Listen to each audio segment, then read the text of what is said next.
Hello friends, I am Advocate Arun Kumar Singh. Welcome you all in AKS study channel. Friends, my video is very important for competitive examination, so please like, share and subscribe my video. So today we will move ahead with the Constitution series. So today we will study about the Constituent Assembly for India. दोस्तों, constituent assembly किसी देश का बनता है उस देश का संविधान बनाने के लिए, और जब संविधान बन जाता है तो उस कॉन्स्टिट्यूएंट असेंबली को फिर डिसॉल्व कर दिया जाता है। तो as per the cabinet mission plan constituent assembly Bharat को बना और उसके द्वारा एक संविधान का निर्माण किया गया, फिर उसको डिसॉल्व कर दिया गया। As provided in the cabinet mission plan the constituent assembly came into force in November 1946।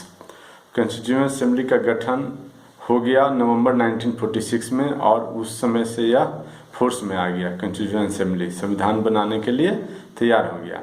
It member were elected by the provincial assembly by indirect election.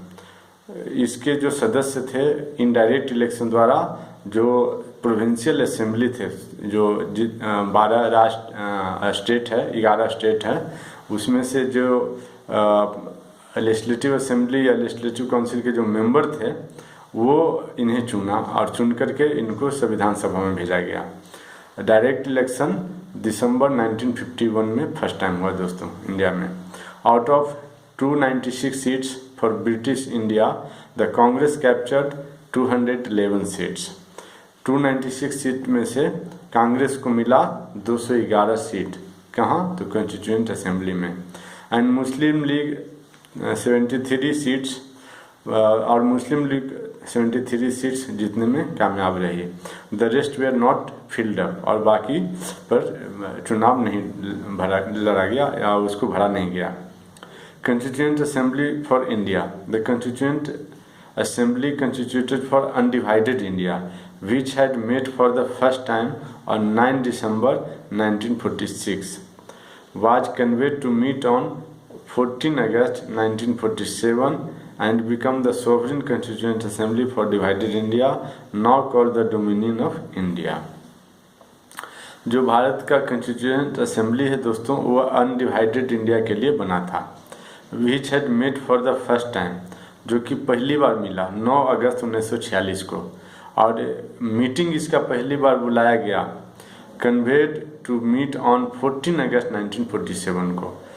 पहली बार उसका मीटिंग बुलाया गया, सेशन बुलाया गया आप कह सकते हैं, कॉन्स्टिट्यूएंट असेंबली बनाने के संबंध में, वो 14 अगस्त 1947 को। And become the sovereign constituent assembly for divided India, और सोवरेन कॉन्स्टिट्यूएंट असेंबली बना। मतलब एक कॉन्स्टिट्यूएंट असेंबली का कोई भी पावर या डिराइव्ड अथॉरिटी विदेश से नहीं है, ये इंडिया से ही अथॉरिटी लिया है, इंडिया से ही पावर लिया है, और ये उस पावर को इस्तेमाल करके संविधान का निर्माण करेगी। Now sovereign constituent assembly for divided India, now called the dominion of India, और इसे आप डोमिनियन ऑफ इंडिया कहेंगे क्योंकि 15 अगस्त 1947 को भारत आज़ाद हो गया दोस्तों। Doctor Rajendra Prasad was elected as its permanent chairman. Doctor Sachchidanand Sinha वो इसके अस्थायी टेम्पोररी प्रेसिडेंट चुने गए थे, लेकिन डॉक्टर राजेंद्र प्रसाद संविधान सभा के परमानेंट अध्यक्ष चुने गए। It was held in an atmosphere of uncertainty because Muslim League boycotted the assembly। Muslim League ने असेंबली का बाइकाट किया, बहिष्कार किया।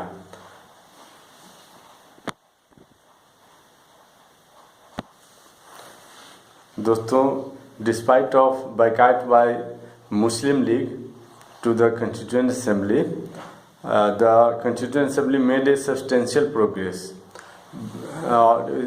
मुस्लिम लीग के बहिष्कार के बावजूद कॉन्स्टिट्यूएंट असेंबली है जो अपना काम आगे जारी रखा और बहुत अच्छी तरह से किया।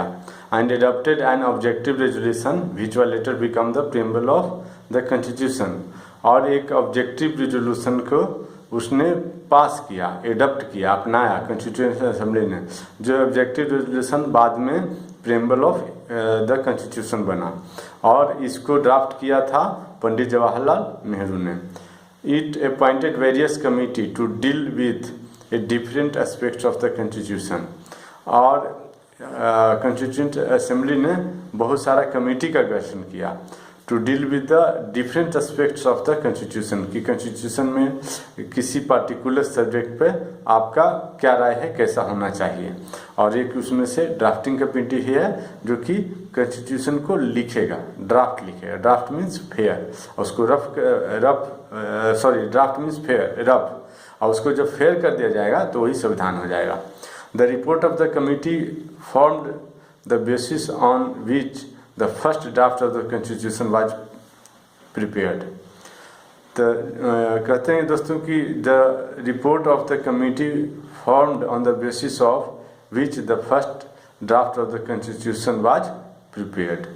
पहला इसका जो रिपोर्ट था कमेटी का वो बेसिस बना कि पहले उसका ड्राफ्ट तैयार किया गया। ड्राफ्ट भी एक नहीं कई चरण में तैयार किया जाता है। पहला ड्राफ्ट हुआ, उसमें कुछ अमेंडमेंट हुआ, फिर दूसरा भी ड्राफ्ट ही रहेगा, उसमें कुछ अमेंडमेंट हुआ, फिर तीसरा ड्राफ्ट रहेगा, उसमें कुछ अमेंडमेंट हुआ।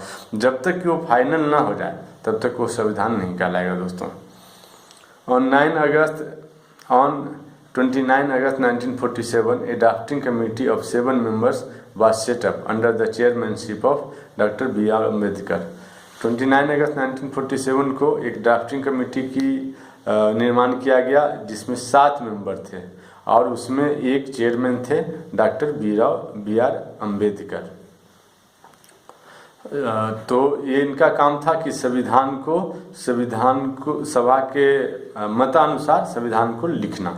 The draft constitution was published on January 1948। Draft constitution जो था 1948 को पब्लिश किया गया। इसका मतलब ये हुआ दोस्तों कि पहली बार ड्राफ्ट पूरा तैयार करके और पब्लिक के बीच दिया गया, संविधान सभा को विशेष करके दिया गया और उसी को बोलेंगे ड्राफ्ट कॉन्स्टिट्यूशन। यदि वो रेडी हो जाए एक्सेप्ट करने के लिए तो फिर उसको कॉन्स्टिट्यूशन बोलेंगे, लेकिन ये कई अमेंडमेंट के चरण से होकर गुजरा।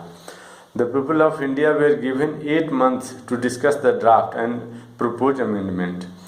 पूरे भारत के लोगों को यह पढ़ने के लिए और उस पर डिस्कस करने के लिए और उस पर अमेंडमेंट प्रपोज करने के लिए दिया गया।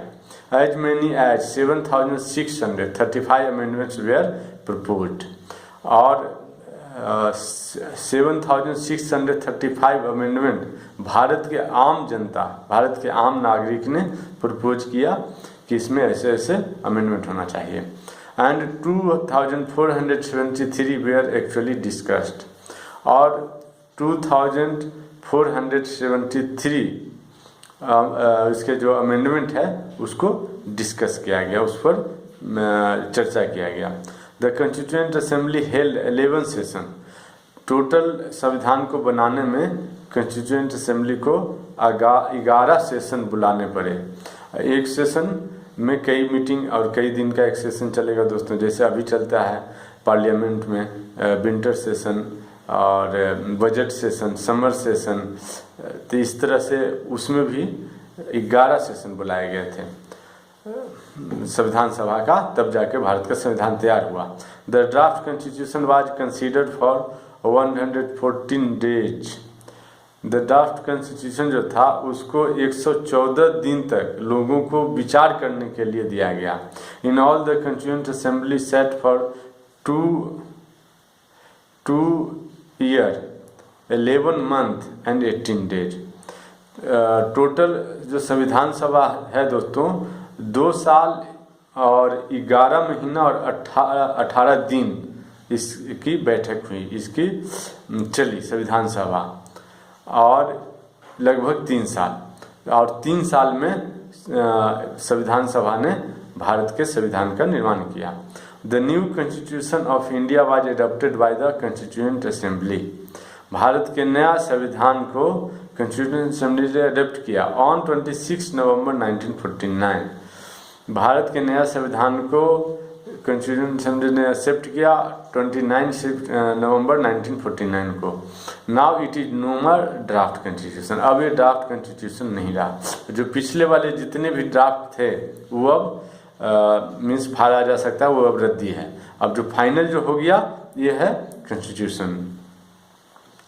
And signed by president doctor Rajendra Prasad, और कॉन्स्टिट्यूएंट असेंबली के प्रेसिडेंट द्वारा इसको साइन कर दिया गया। कब? 26 नवंबर 1947 को। भारत कब आज़ाद हुआ था? 15 अगस्त 1947 को। और कॉन्स्टिट्यूएंट असेंबली अडॉप्ट कब किया गया, अपनाया कब गया कि हाँ ये भारत का संविधान रहेगा? तो 26 नवंबर 1949 को।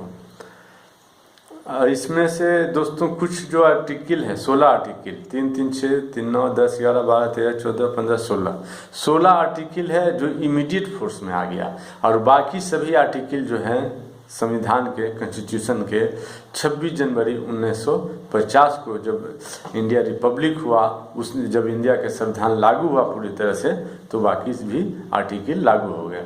लेकिन कौन कौन सा आर्टिकल है जो इमीडिएट इफेक्ट में आ गया? मीन्स 26 नवंबर 1949 को जब संविधान सभा ने कॉन्स्टिट्यूशन को अडॉप्ट किया, उसी समय ये जो 16 आर्टिकल है वो फोर्स में आ गया। 16 आर्टिकल कौन कौन है दोस्तों? तो आर्टिकल 5, 6, 7, 8, 9 ये भारत के नागरिकता से संबंधित है दोस्तों। आर्टिकल 60, आर्टिकल 324, आर्टिकल 366, आर्टिकल 367, 372, 380, 388, 391, 392, 393, 394, ये 16 आर्टिकल हैं जो इमीडिएट इफेक्ट में आ गए। और बाकी आर्टिकल 26 जनवरी 1950 को जब संविधान लागू किया जाएगा तब फोर्स में आएंगे। The remaining provision of the Constitution come into force on 26 January 1950, which is the date of the commencement of this Constitution. बाकी जो संविधान के आर्टिकल हैं वो 26 जनवरी 1950 को लागू होंगे, जो कि भारत का संविधान लागू होने का दिन भी है। उसी दिन राष्ट्रपति बैठे, राष्ट्रपति मीन्स गवर्नर जनरल से पदभार ग्रहण करके वो राष्ट्रपति यहाँ फर्स्ट टाइम बैठे। उसके बाद देखते हैं दोस्तों salient feature of Indian constitution, जिसको हम लोग पहले डिस्कस कर चुके हैं डिटेल में। अभी इसको पॉइंट सिर्फ देख लेते हैं। Framed by people of India, ये बहुत बड़ी विशेषता है। उसमें संविधान के प्रेम्बल में ही लिखा गया है कि भारत के संविधान भारत के नागरिक ने बनाया है। उसके बाद derived from the various sources, सबसे पहला सोर्स, सबसे बड़ा सोर्स तो गवर्नमेंट ऑफ इंडिया एक्ट 1935 है। फिर यूएसए के संविधान से, कनाडा के संविधान से, इंग्लैंड से और रसिया से भी, आयरलैंड से, फ्रांस से, जर्मनी से, सभी देश के संविधान को अध्ययन करके वहाँ का जो अच्छे अच्छे पोर्शन जो लगा कि भारत पे लागू होना चाहिए उसको यहाँ कॉपी किया गया। उसके बाद है दोस्तों कि सोवरिन ऑफ पीपल, संविधान में यही बताया गया कि सबसे बड़ा अथॉरिटी किसके पास है? तो सबसे बड़ा अथॉरिटी देश के जनता के पास है। और यह बड़े बड़े कानून के जानकार लोग गलती कर बैठते हैं दोस्तों कि सबसे बड़ी अथॉरिटी देश की जनता के पास नहीं है। कोई बोलते हैं कोर्ट के पास है, कोई बोलते हैं कैबिनेट के पास है, कोई बोलते हैं भारतीय संविधान के पास है, लेकिन नहीं, sovereign of people. The constitution declared the people of India to be the sovereign supreme authority. It implies that people of India are not subordinate to any other external agency और इवन इंटरनल एजेंसी ऑल्सो। सबसे बड़ा authority, सबसे बड़ा power Bharat के 130 करोड़ जनता के पास है। उसके बाद जो दूसरा पावर जो है वो है भारतीय संविधान के पास है। उसके बाद तीसरा जो पावर है वो, हालांकि तीनों को पैरेलल माना गया है, लेकिन तीसरा जो सबसे ज़्यादा पावर है वो है लेजिस्लेटिव के पास, वो किसी भी कानून को निर्माण कर सकती है। उसके बाद चौथा पावर है एग्जीक्यूटिव के पास, फिर पांचवा पावर है जुडिशरी के पास, जो जुडिशरी इंडिपेंडेंट है। हालांकि एग्जीक्यूटिव इंडिपेंडेंट नहीं है और लेजिस्लेटिव इंडिपेंडेंट नहीं, लेजिस्लेटिव के मेंबर ही एग्जीक्यूटिव में आकर के कैबिनेट मिनिस्टर बनते हैं। उसके बाद अगला पॉइंट है दोस्तों रिपब्लिकन गवर्नमेंट। यहाँ गवर्नमेंट है डेमोक्रेटिक रिपब्लिक है। रिपब्लिक में से राष्ट्रपति भी रहेंगे जो इनडायरेक्ट इलेक्शन होंगे और head of nominal head of state होंगे, इसलिए भारत को रिपब्लिक कहा जाता है। उसके बाद है दोस्तों सेकुलर पॉलिटी। यहाँ पर धर्म मीन्स देश का कोई धर्म नहीं होगा और धार्मिक मामलों में कंट्री हस्तक्षेप नहीं करेगी unless until law and order खराब न हो, फंडामेंटल राइट दिया गया है, सर फंडामेंटल ड्यूटी दिया गया है। 6 फंडामेंटल राइट दिए गए हैं भारत के नागरिक को एज वेल एज फॉरेनर को भी, पर्सन मीन्स फॉरेनर को भी और इंडिया के नागरिक को भी है। कुछ राइट है जो सिर्फ इंडिया के सिटीजन को है, और 11 ड्यूटी दिए गए हैं दोस्तों आर्टिकल 51A में। फिर directive principle of state policy दिया गया है दोस्तों।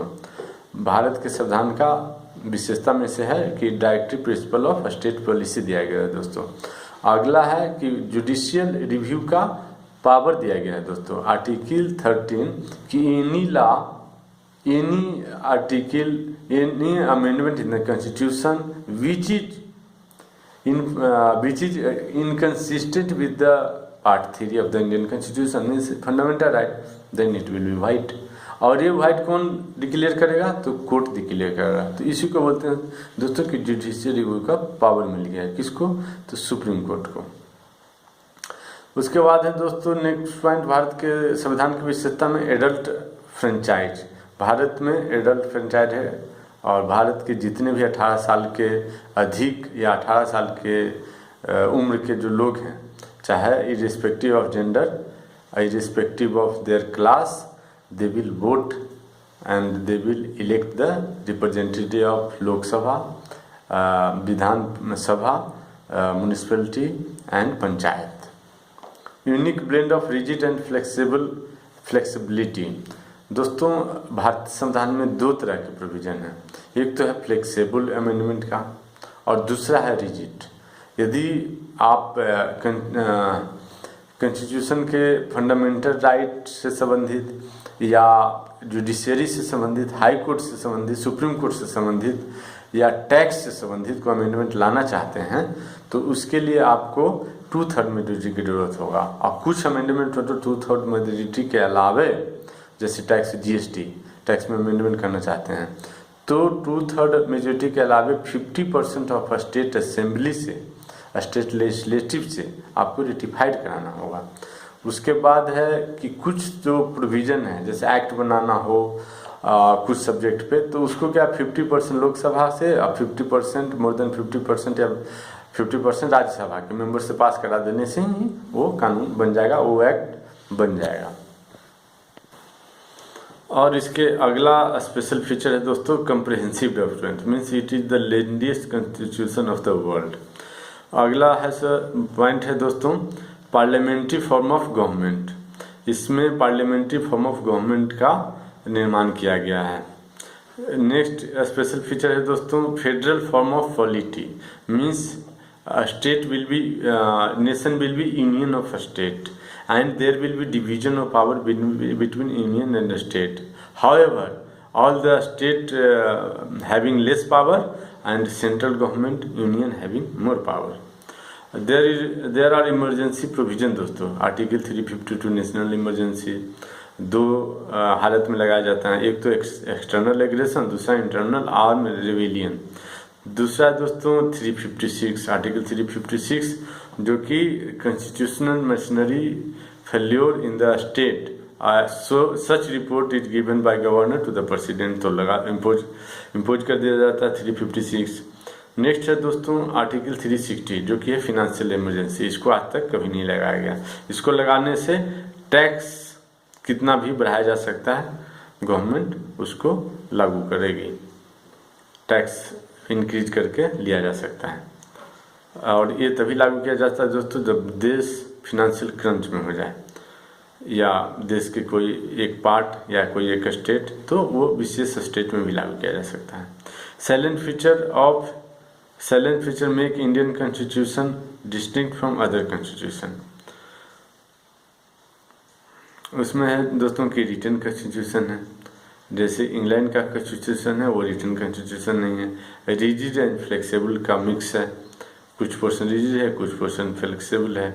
फेडरल और यूनिटरी का मिक्स है, कुछ मामलों में यूनिटरी है जैसे सेंट्रल लिस्ट, और in case of conflict in concurrent list central जो गवर्नमेंट जो रूल बनाएगी या पार्लियामेंट जो एक्ट बनाएगा वो सुपरसीड करेगा ओवर द असेंबली एक्ट के ऊपर।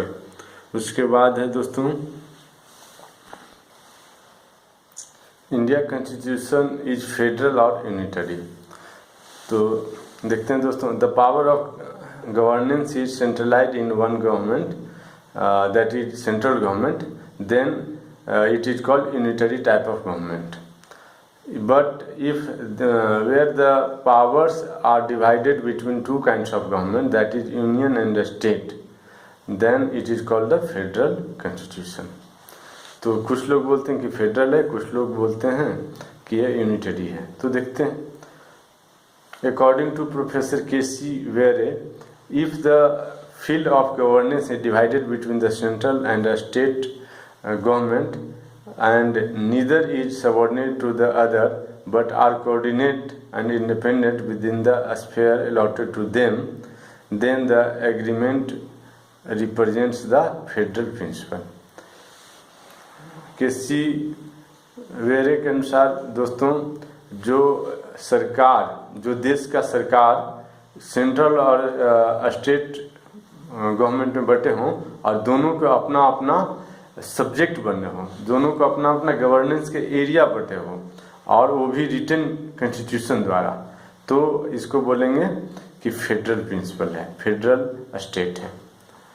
ए.वी. डाइसी के अनुसार, से the federalism means distribution of power of a state among the number of coordinate bodies originating and controlled by the constitution। A.V. Dicey के अनुसार डिस्ट्रीब्यूशन of power हो among the central government, among the and state government, and the number of coordinate bodies हो, coordination के लिए bodies हो, जैसे finance commission बनाया जाता है, इलेक्शन कमीशन है, और क्या जो auditor and comptroller and auditor general of India है, कोर्ट है, ये सब है जो एक दूसरे को कोऑर्डिनेट करते हैं सेंट्रल गवर्नमेंट स्टेट गवर्नमेंट के बीच में। तो ऐसा गवर्नमेंट को भी हम कहेंगे दोस्तों कि coordinate bodies originating and controlled by the constitution, तो फेडरल कहा जाएगा। Then the question arises whether we require to confine the term federal only to such polities where the federal principle has been applied completely without any exception। According to Professor K.C. Were, exceptions are permissible provided federal principle is retained predominantly। We will see, friend, what are the essential features of federal government। So first point is dual government, and second point is written constitution, third point is rigid of the constitution, fourth point is supremacy of the constitution, fifth point is impartial judiciary, and sixth point is bicameralism।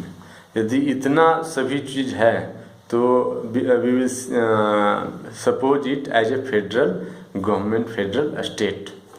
We will see in detail what is dual government, the most essential feature of the federal government, federal state। There should be clear-cut division of power between the central government and the state government।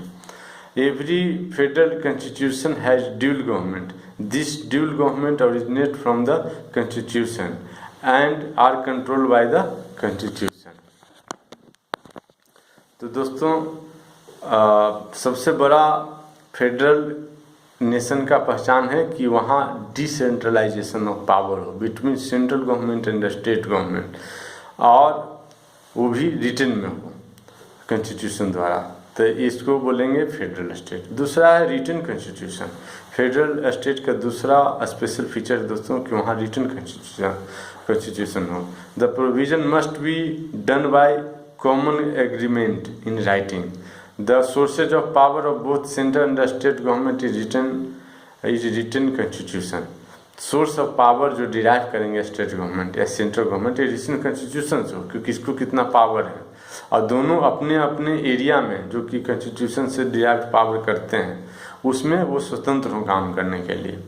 It is binding on both the sets of government, और यह दोनों government पे लागू हो, means central government और state government. Rigidity of constitution. The procedure of amendment of the constitution regarding the federal principle is rigid. Federal principle को ही, federal structure को ही समाप्त न कर दे सेंट्रल गवर्नमेंट या पार्लियामेंट, तो ऐसा नहीं होना चाहिए। इसके मामले में रिजिड होना चाहिए, फ्लेक्सिबल कॉन्स्टिट्यूशन नहीं होना चाहिए। It can not be change unilaterally इधर बाय द सेंटर और स्टेट गवर्नमेंट। यूनिलेटरली इसको चेंज नहीं किया जा सकता। यदि फेडरल स्ट्रक्चर में चेंज करना है दोस्तों, तो ये basic principle can not be amended, एक तो आ गया। दूसरा, कुछ इस तरह की अमेंडमेंट है तो उसमें तो 2/3 मेजॉरिटी चाहिए लोकसभा राज्यसभा। उसके बाद 50% स्टेट है, अभी 29 स्टेट है, तो 50% स्टेट से, मोर देन 50% स्टेट से रेटिफिकेशन चाहिए, वहाँ के असेंबली का अप्रूवल चाहिए। उसके बाद है दोस्तों, here rigidity of constitution refer to the power of amending those provisions which relates to the division of power not given to any one set of government. It cannot be done unilaterally. It has to be passed by dual majority and ratification of not less than half of the states. यदि basic structure of the constitution तो इसको amend ही नहीं किया जा सकता है। यदि basic structure of the constitution नहीं है तो इसको अमेंड करने के लिए 2/3 मेजॉरिटी लोकसभा राज्यसभा से और 50%, more than 50%, not less than half of the state से रेटिफिकेशन चाहिए। उसके बाद है दोस्तों, फेडरल स्टेट का स्पेशल फीचर की सुप्रीमेसी ऑफ द कॉन्स्टिट्यूशन होगा। The constitution is supreme, this means all the authority of the union and states such as legislature, executive and judiciary are subject to the authority of the constitution. Supreme constitution supreme authority रहेगा दोस्तों, उसी से legislative, executive, judiciary power drive करेंगे, उसी से central government power drive करेंगे, उसी से स्टेट गवर्नमेंट पावर ड्राइव करेगी। The constitution is supreme, this is a special feature of, most prominent special feature of the federal state. This means all the authority of the union and the state, legislature, executive, judiciary are derived from the authority of the constitution. उसके बाद है दोस्तों impartial judiciary, ये भी एक special feature है। It is very important कि judiciary impartial हो, नहीं तो इम्पार्शियल नहीं रहेंगे तो एग्जीक्यूटिव घोटाला करते रहेंगे और बोलेंगे कि मेरे ऊपर आपने यदि केस चलाया तो आई विल रिमूव द जज, आपको मैं डिसमिस कर दूंगा सर्विस से। तो इस तरह से तो बहुत दिक्कत हो जाएगी, तो इसलिए इम्पार्शियल जुडिशियरी दिया गया है दोस्तों इंडिया में, और सभी देशों में भी दिया जाता है लेकिन इंडिया में दिया गया है। There should be an impartial judiciary to decide dispute between different government such as union government, state government, between two state government, and give interpretation of the constitution in case of any dispute. Bharat के supreme court को यह अधिकार है कि भारत के संविधान में क्या लिखा हुआ है उसका अर्थ, उसका इंटरप्रिटेशन, उसका ट्रांसलेशन सिर्फ सुप्रीम कोर्ट ही कर सकता है और उसको माना जाएगा। करने के लिए हाई कोर्ट कर सकता है लेकिन वो फाइनल नहीं होगा, फाइनल सुप्रीम कोर्ट करेगा तो उस पूरे देश में लागू होगा। उसके बाद है दोस्तों बाइकैमरलिज्म, ये भी एक special feature of federal structure of state है, क्योंकि लोकसभा है जो पूरा देश से चुन करके लोग जाते हैं एडल्ट फ्रेंचाइज द्वारा, लेकिन जो राज्यसभा है उससे स्टेट वाइड मेंबर जाते हैं। The Indian constitution possesses these characteristics as there is a clear-cut division of power between union and state. There is clear-cut division of power between union and state. There is 3 lists according to 7th schedule: union state list and concurrent state. On union list, only union government, central government, or parliament will make the law. On a state list, only a state government or a state legislature will make the law. And third is concurrent list, both central government as well as the state government, means parliament as well as the state legislature will make the law. The Indian constitution possesses these characteristics of bicameralism, as there is a clear-cut division of power between the union and state. Chapter 1, Part 11 and 7th schedule. 7th schedule of the constitution provides the 3 lists: union list, जिसमें कि 97 subject हैं दोस्तों। Presently इसमें amendment होकर के बढ़ते बढ़ते 100 subjects हैं। दूसरा स्टेट लिस्ट, इसमें 66 सब्जेक्ट हैं, प्रेजेंटली इसमें 61 सब्जेक्ट हैं। इसको और कम कर दिया गया। सेंट्रल गवर्नमेंट मतलब अपना पावर बढ़ा रही है।